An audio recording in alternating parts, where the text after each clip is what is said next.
I never planned on going back to the farm that summer. Too many memories clung to that place, the smell of cut grass after rain, the hollow creak of the barn door, and worst of all, the sound of Liam's laugh echoing across the field like it still belonged to me. But when my mother asked me to drop off a few supplies to help out the neighbors, I didn't have much of a choice. It had been nearly a year since I'd last seen him. A year since we'd stood side by side under the golden light of harvest season, pretending our friendship wasn't something deeper, something trembling at the edges. The gravel road to their farmhouse wound through a stretch of open fields that always made me feel both free and trapped. It was beautiful in a way that hurt, green pastures rolling toward the horizon, wind slipping through the wheat like whispers I wasn't supposed to hear. Liam's family had lived next to ours my whole life. We used to climb trees together, race tractors we had no business driving, and collapse in the grass, laughing until dusk. Somewhere between 16 and 20, though, laughter turned into silence. Or maybe it just became something we didn't know how to name. Now, at 22, I found myself gripping the steering wheel too tightly as their old barn came into view. The same red paint peeling from the boards. The same rusted weather vanes spinning lazily in the wind. The same impossible feeling in my chest.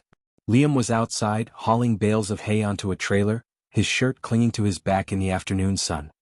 He looked older, broader shoulders, darker stubble, but the same boyish grin when he noticed me pulling in. "Didn't think you remembered the way here," he called out, tossing a bale onto the stack like it weighed nothing. I tried to sound casual. "Hard to forget when your mom sends me on errands that apparently involve free labor." He laughed, that low, familiar sound that always managed to unravel me a little. "Good. Could use the help." I told myself I was only staying a few minutes, just long enough to drop off the boxes in my trunk. But when he wiped his hands on his jeans and came toward me, his smile soft but uncertain, I knew I'd stay longer. Maybe because I wanted to. Maybe because I'd been waiting for this, for him, to change everything again. And maybe, deep down, I already knew that this summer the farm wasn't going to let me leave unchanged. By the time I'd unloaded the boxes from my trunk, Liam had already found a way to rope me into staying longer. "Come on," he said, motioning toward the barn. "You can't just drop things off and run. Haven't seen you in a year." "I didn't run," I said, following him despite myself. "I walked briskly." He gave me that sideways grin, the one that always made it hard to look directly at him for too long. "Sure. You practically sprinted away after the harvest fair last fall." The mention of that night tightened something in my chest. The fair had been the last time we'd spoken properly. I remembered the glow of the string lights, the music from the bandstand, and how close we'd stood on the fence line before he'd said, "You ever think about leaving this place?" I hadn't answered then, and I'd regretted it ever since. The barn smelled the same as always, hay, dust, and the faint sweetness of old apples from the nearby orchard. Liam climbed the ladder to the loft to toss down some tools while I stayed below, pretending to be useful. "You still doing your photography thing?" he called down. "My mom keeps showing off that calendar you made. Says your pictures make the farm look like heaven." I smiled despite myself. "Tell her it's all editing magic. The cows don't really glow in golden light." Liam laughed, leaning over the railing. "You always did make things look better than they were." "Guess that's what art is," I said. He studied me for a moment, too long maybe, and I felt my throat go dry. That look was new. Not quite teasing. Not quite friendly. Something quieter, heavier. We spent the next few hours working side by side, slipping back into the rhythm we used to have without even trying. Our banter came easy like muscle memory. He'd tease me about being too city soft now, and I'd jab back about his eternal bachelor life on the farm. Beneath it all, though, there was a current, something charged and unspoken humming beneath each laugh. Around late afternoon, gray clouds began gathering over the fields. The air grew thick, heavy with the promise of rain. "You might want to head home before that hits," Liam said, glancing up at the sky. "Yeah," I said, though I didn't move.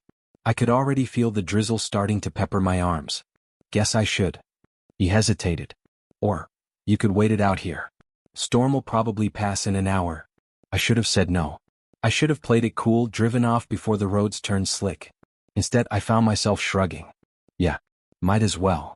The rain came down fast, drumming against the tin roof of the barn. Liam grabbed 2 old folding chairs and set them near the open doorway where we could watch the downpour. The scent of rain on soil filled the air, sharp, clean, almost nostalgic. He leaned back, stretching his legs out. "You remember when we used to run through storms like idiots?" "Yeah," I said softly. "You dared me to kiss the lightning once." He grinned. "You almost did." I turned toward him, the corner of my mouth twitching. You made everything sound like a challenge. That's because you never backed down. We sat there, the world around us dissolving into gray and silver. The rain made a curtain between us and everything else, and for a moment, it felt like no one else existed. Liam's arm brushed mine when he shifted, and the contact, light, accidental, sent a pulse of warmth up my skin. Neither of us moved away. He looked out over the rain and said quietly, "You know, it's good having you back here." I wanted to say me too, but the words felt too revealing, too much. So instead, I just smiled, hoping he couldn't see the way my pulse jumped. Outside, the storm deepened, and inside, something else began to stir, something we'd both been pretending wasn't there. The rain didn't stop after an hour. It didn't even slow down. By the time evening crept in, the storm had turned into a wall of water hammering against the fields. Thunder rolled across the valley, and flashes of lightning lit up the rafters of the barn in sharp bursts of white. Liam frowned at his phone. Signals dead. Figures.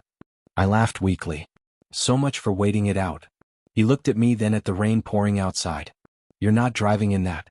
Roads'll flood near the bend. He was right.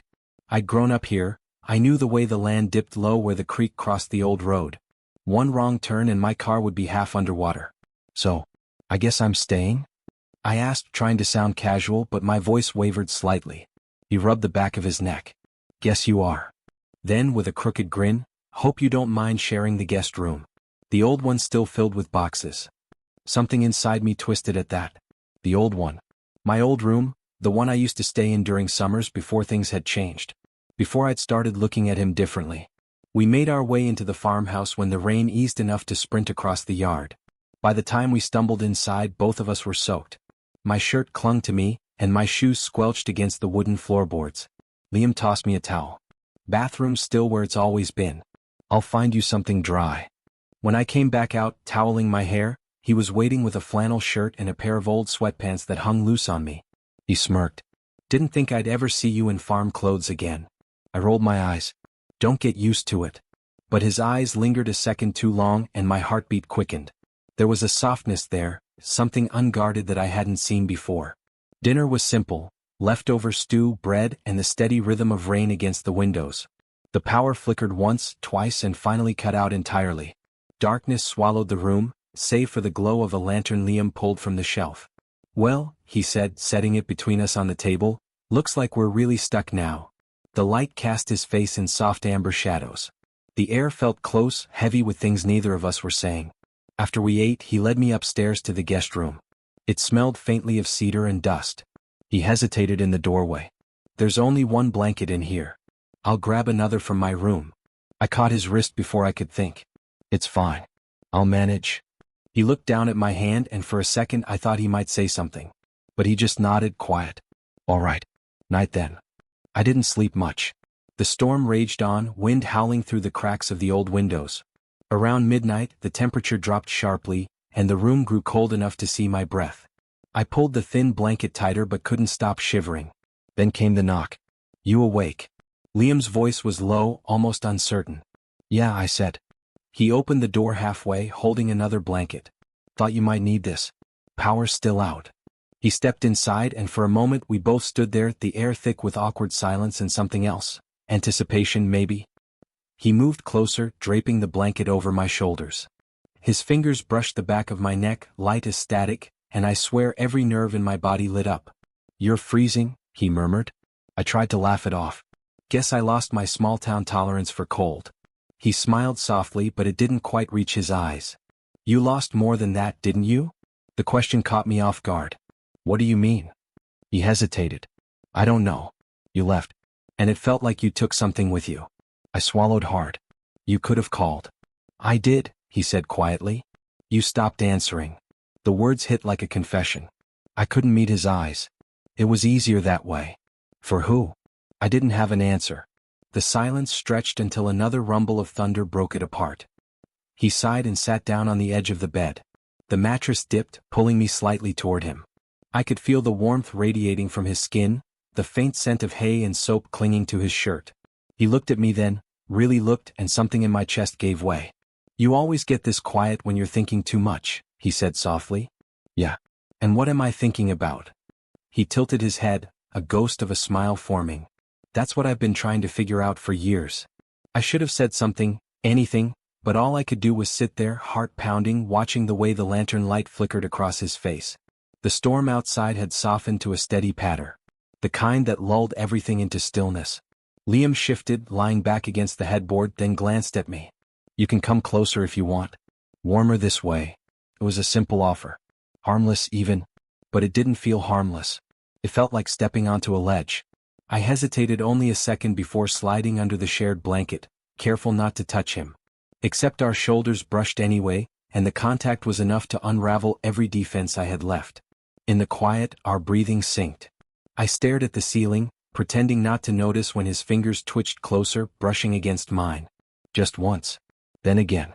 Neither of us said a word. But the silence spoke loud enough. I don't know how long we lay there, side by side, listening to the storm fade into silence. Time had lost its edges, each minute stretching and folding into the next until all that existed was the warmth of him beside me and the sound of his slow, steady breathing. I thought he'd fallen asleep. I almost hoped he had, because the weight sitting in my chest was getting harder to keep down. Every unspoken word between us felt alive, shifting in the dark like something that wouldn't let me rest. Then he spoke, voice low and rough. "You ever think about how things might have been if you'd stayed?" My breath caught. "Sometimes." He turned his head toward me. "Sometimes like once a year, or sometimes like every night?" There was no teasing in his tone. Just quiet honesty. It was disarming. I swallowed hard, staring up at the ceiling beams. "More often than I want to admit." He let out a soft laugh. "Yeah, me too." The silence that followed wasn't empty, it buzzed, alive with everything we weren't saying. I shifted onto my side, careful not to bump him. "Why didn't you ever visit?" "Thought about it," he said. "But you had your own life. College, city job, friends who probably didn't smell like cow manure half the time." "Still do," I said. "And none of them laugh the way you do." He smiled faintly. "Is that a compliment?" "Don't push it." We both laughed quietly, but the sound faded too quickly. The space between us felt suddenly fragile, like one wrong word could break it. "I left because I didn't know how to stay," I said finally. The confession surprised me as much as it did him. He frowned. "What do you mean?" I hesitated. My heart was pounding so hard I could feel it in my throat. "Being around you, it got complicated." His brow furrowed, and then I saw the understanding flicker in his eyes. "Complicated how?" I almost lied. Almost brushed it off like a joke. But I was tired of pretending, of carrying around the ghost of something that had never been said. "Because I started wanting things I wasn't supposed to want," I said softly. "Things that would have changed everything between us."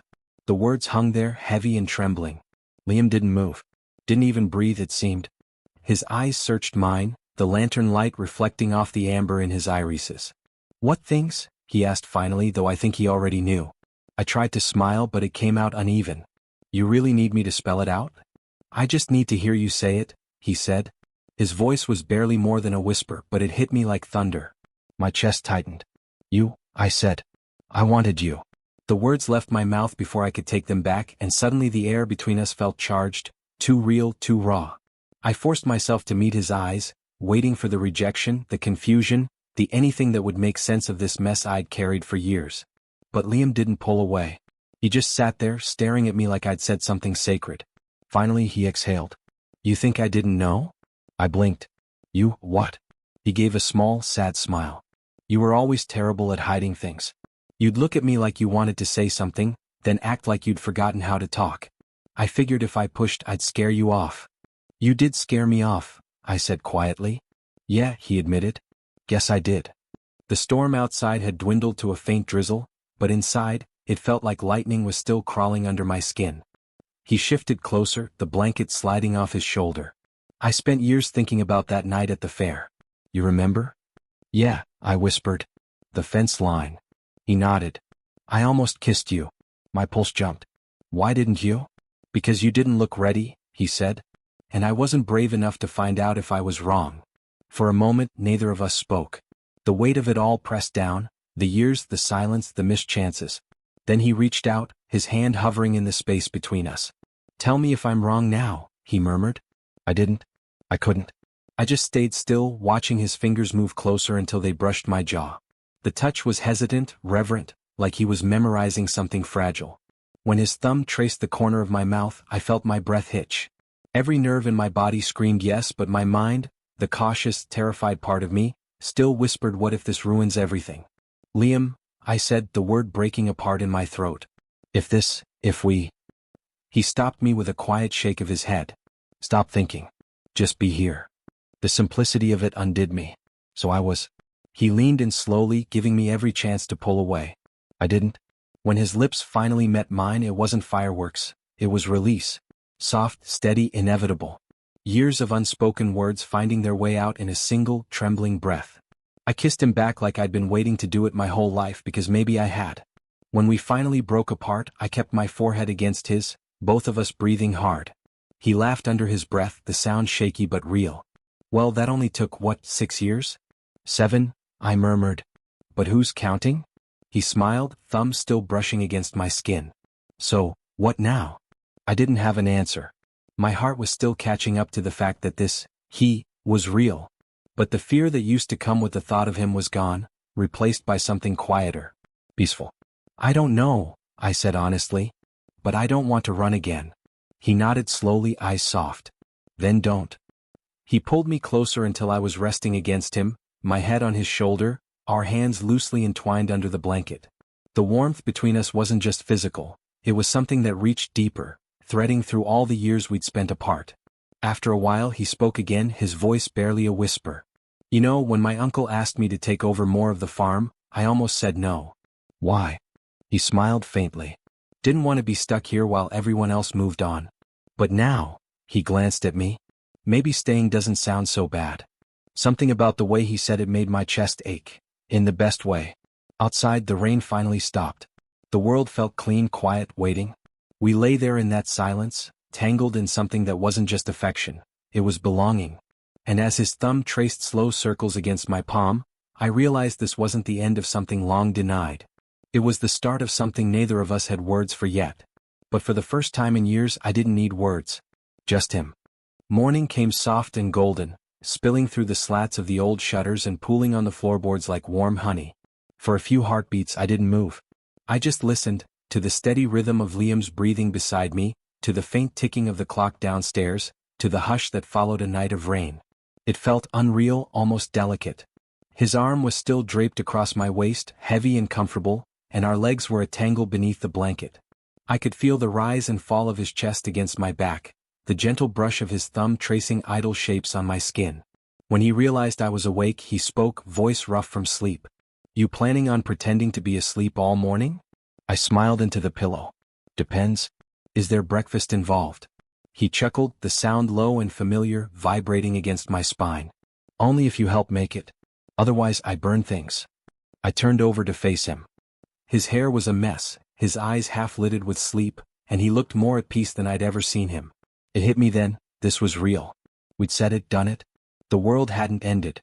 You're staring, he said, a grin tugging at his lips. Am not. R2. You always do that when you're thinking too hard. Maybe I'm just admiring the view, I said, letting the words hang, playful but edged with truth. He laughed, then reached out to brush his fingers along my jaw. Careful. I might start thinking you like me or something. Too late, I murmured. That shut him up, at least for a second. He leaned in and kissed me again, slower this time, the kind of kiss that wasn't about relief or urgency but about promise. It was grounding. Honest. Afterward, we made breakfast together, stumbling around the kitchen like we'd been doing it for years. The power had come back, but the rain had left everything smelling fresh. Wet earth, coffee, toast. We worked in easy silence, bumping shoulders occasionally, trading small smiles like they were secrets. When he nearly dropped a plate trying to steal a kiss while flipping eggs, I laughed so hard I almost spilled the coffee. Smooth, I said. Admit it, you're impressed by my multitasking. I'm impressed you didn't set the kitchen on fire. He grinned. Give it time. After breakfast, we carried our mugs to the porch. The field stretched wide and gleaming under the washed-clean sky. Puddles shimmered like glass across the dirt path. The air was cool and full of that earthy smell that always came after rain. I leaned against the railing. Hard to believe last night actually happened. Liam stood beside me, hands in his pockets. Yeah. Feels like we finally stopped running in circles. Guess so. He turned to look at me, expression soft. You scared? I considered that. A little. This place has always been where things started for me. But it's also where I learned how easy it is to lose something. He nodded. Yeah, I get that. Then, after a pause, you think you're gonna leave again? I met his gaze. Not because I want to. His lips quirked in that almost smile that never quite hides what he's feeling. You know, I used to imagine you'd show up one day with that camera of yours, taking pictures like nothing changed. And I'd pretend not to care. How'd that fantasy work out for you? He grinned. Terribly. You look too good in my flannel for me to keep pretending. I laughed, the sound spilling easily from somewhere lighter inside me. You're unbelievable. Hey, I'm being honest. He bumped my shoulder gently. Feels good to finally say stuff out loud. We stood there for a long moment, watching the breeze roll through the grass. I realized how different it felt, being near him now that the truth was out in the open. The tension was still there, but it wasn't painful anymore. It was alive, hopeful. He reached for my hand, threading his fingers through mine. So what happens now? Now? I said. You probably keep making me help around the farm until I regret ever coming back. That's fair, he said, smirking. But seriously, what about your job in the city? I sighed. It's fine. I like it, but it's not this. When I'm there, everything feels like noise. Here, it's quiet enough to think. He nodded slowly. You don't have to decide anything right now. I know. I looked out across the fields. But I think I want to start figuring out what it means to stay. Or at least to come back more often. He squeezed my hand, thumb brushing gently over my knuckles. I'd like that. The wind shifted, carrying the scent of damp hay and wildflowers from the edge of the pasture. He leaned closer, voice soft enough that I almost didn't catch it. I never stopped wanting this, you know. Not once. I turned toward him. Neither did I. I just didn't think I could have it. He smiled. Guess we were both wrong. We didn't rush the moment. He pulled me into a hug, slow and sure, like he was grounding both of us in it. His chin rested against my shoulder, and I could feel the steady rhythm of his heartbeat. For the first time, it didn't feel fragile. It felt like home. Later, we walked down to the barn to check on the animals. The ground squelched under our boots, puddles glinting like silver mirrors. Inside, the air was warm and sweet with hay dust. Liam found my old camera bag sitting on a shelf, untouched since last summer. You left this here, he said, holding it out. I thought I'd lost it. He shrugged. Guess it was just waiting for you. I took it from him, fingers brushing his. Everything here wasn't it? Maybe, he said. Maybe I was too. I raised the camera, framing him through the viewfinder. Hold still. He rolled his eyes but smiled anyway, the kind of smile that made everything else fade away. I snapped the photo, the click echoing softly through the barn. There, I said. Proof this wasn't just some fevered dream. He laughed, stepping closer until his breath tickled my ear. Want me to prove it another way? I elbowed him gently, though I couldn't stop smiling. You're impossible. And you like it? Unfortunately, yes. He kissed me again, quick but sure, and when he pulled back he looked at me like he was memorizing the moment. You know, for someone who swore he was just here to drop off boxes, you've caused quite the distraction. Yeah, I said, grinning.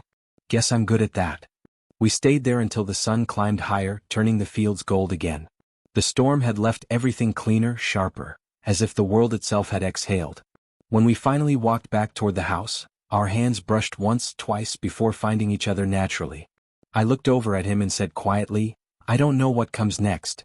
He smiled, eyes bright in the sunlight. Then we figure it out together. And somehow that was enough. The farm stretched out before us, same fields, same sky, but it felt different now, alive with the quiet certainty that after all this time, we'd finally found our way home.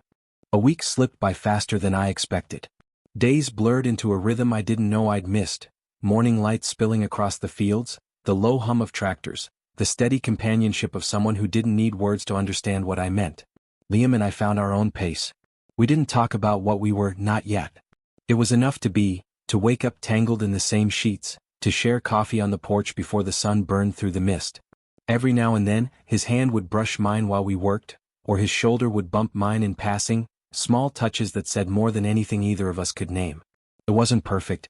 Some mornings, we'd argue over how to fix the fence line, or he'd tease me about city hands, when I failed to stack hay properly. But even then there was laughter at the end of it, light, teasing, warm. One evening after dinner he led me down the dirt road that wound behind the barn.